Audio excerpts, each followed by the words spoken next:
Quando Deus quer reconstruir a sua identidade, esses 6 passos são essenciais. Oi, meu nome é Vitória Tomazini e eu espero ser boca de Deus nesse vídeo para você. E eu peço para você deixar um like, se inscrever aqui no canal e deixar o seu comentário, tá? Pode ser um testemunho, pode ser um pedido de oração, eu sou toda ouvidos. Muitas vezes por situações, por coisas que a gente passa na vida, né? No mundo tereis aflições, são deixadas feridas abertas, principalmente na nossa infância. A gente não consegue discernir quando adulto a lembrança direito, né? Então, meio que aquilo fica martelando na nossa cabeça. Pode ser que muitas coisas que a gente viu na infância e adolescência venham nos atormentar quando a gente vira adulto.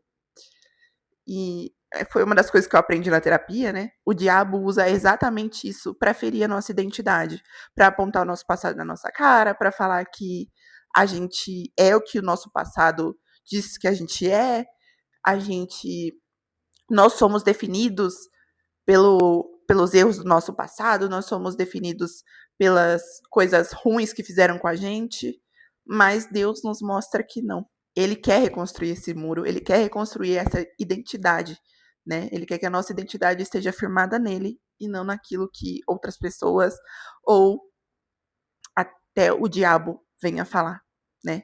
E lendo Neemias, o Senhor me despertou sobre isso. E como é uma coisa que eu venho vivendo com Deus desde o momento que eu disse sim e realmente houve ali a conversão, né? Que eu me converti, conheci verdadeiramente a Jesus, porque antes eu conhecia a religião. Deus tem trabalhado muito nisso em mim. E quando eu li Neemias, dessa vez o Senhor me despertou muito sobre isso e eu vim compartilhar aqui com vocês. Para quem não sabe, Neemias foi o homem que Deus usou para reconstruir os muros de Jerusalém, porque o povo estava cativo por muito tempo e Jerusalém estava meio que abandonada, né? Então, os muros de Jerusalém tinham sido queimados e Deus levantou esse homem, Neemias, para reconstruir os muros de Jerusalém. E o primeiro passo, né? Conforme eu fui lendo o livro de Neemias, meio que se encaixava. O capítulo 1 era um passo, o capítulo 2 era o outro passo, às vezes lá no capítulo 4 era o terceiro passo, e assim por diante. Mas Deus, ele fala com a gente da forma que ele quer, né? Da forma que ele bem entender e achar conveniente a forma que ele vai falar. E o primeiro passo é Deus encontrar em nós um coração disponível e obediente. Então, não adianta nada Deus querer fazer milagres, pintar e bordar na nossa vida se a gente não tiver um coração disponível para ele e dizer sim para Deus. Então, para que ele mude a nossa identidade, para que ele nos transforme, a gente tem que dizer sim para Deus e ter um coração obediente. E para ter um coração obediente, a gente tem que buscar a Deus diariamente e deixar com que o Espírito Santo nos transforme e tendo intimidade com o Senhor. E quanto mais o nosso coração se torna obediente a Deus, mais nós vamos ficando parecidos com Ele, porque aí nós não queremos desagradá-lo e é isso que o Espírito Santo vai transformando no nosso coração. O segundo passo, Deus vai destruir a sua identidade antiga. O que você pensa sobre você, o seu passado, o que as pessoas dizem sobre você, os ídolos do seu coração.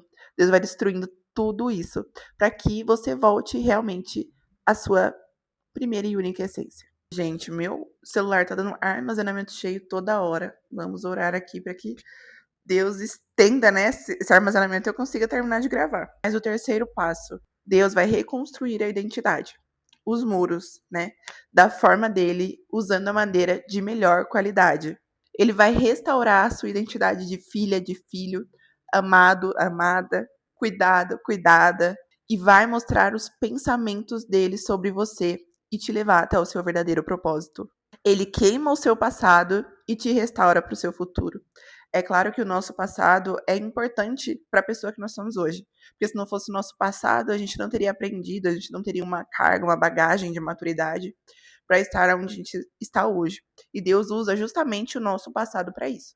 Mas não é para a gente arrastar o passado como se fosse uma bagagem super pesada até o último dia da nossa vida. O que a gente viveu no nosso passado precisa ficar no passado e ser realmente só para contribuir no nosso amadurecimento. Nós precisamos resistir ao diabo para que ele fuja de nós. Nós não devemos dar legalidade a ele. Nós não devemos deixar brechas. Não devemos deixar brechas abertas para que ele entre por essas brechas. Inclusive, da outra vez que eu li Neemias, né? Eu escrevi assim: Deus é tão limpo que só entra pela porta se ele for convidado. O diabo é tão sujo que ele entra pelas brechas e ainda de supetão, sem ser convidado. Ele entra lá, você deixou uma brechinha assim, você cometeu um pecado, você falou um palavrão, você deu legalidade, ele toma conta de tudo sem você perceber e sem você deixar.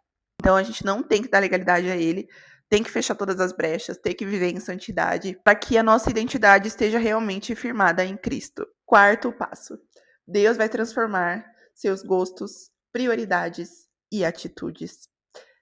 Ele vai começar a mudar tudo dentro de você. Então, aquilo que você gostava tanto, que você não podia se ver vivendo sem, Deus vai transformar aquilo, você vai precisar renunciar e nem vai fazer falta mais. Ele vai se tornar sua prioridade. Às vezes você gostava muito de ficar rodeado de amigos, Deus começa a te pedir solitude para você realmente contemplar a presença dele, e Deus vai te moldando, né, te forjando de acordo com o teu propósito. E tem uma coisa que eu escrevi aqui no meu caderno que eu gostaria muito de ler, que o Espírito Santo colocou no meu coração e eu escrevi enquanto eu fazia o devocional. A obediência gera intimidade. A intimidade revela o propósito e o propósito gera mudança de vida. E o sexto e último passo: Deus vai concluir a obra e vai restituir o que estava quebrado, para a honra e glória do nome dele. Então, se você era uma pessoa quebrada, uma pessoa que se sentia rejeitada, uma pessoa que se sentia sozinha, e Deus nos restitui tudo aquilo que foi nos tirado, né? Amigos, pessoas, e a glória da segunda casa sempre é maior que a primeira, para a honra e glória do nome do Senhor. Então, você vai se sentir completa, você vai se sentir outra pessoa, e todos os planos de Deus são para que a gente viva a plenitude nele. Então, eu espero muito que essa palavra tenha tocado no seu coração e deixe Deus renovar a sua identidade, né? Voltar à primeira essência. Aquilo que você realmente foi chamada para ser, o seu verdadeiro propósito. E é isso. Muito obrigada por ter assistido até o final. Um beijo e fique com Deus.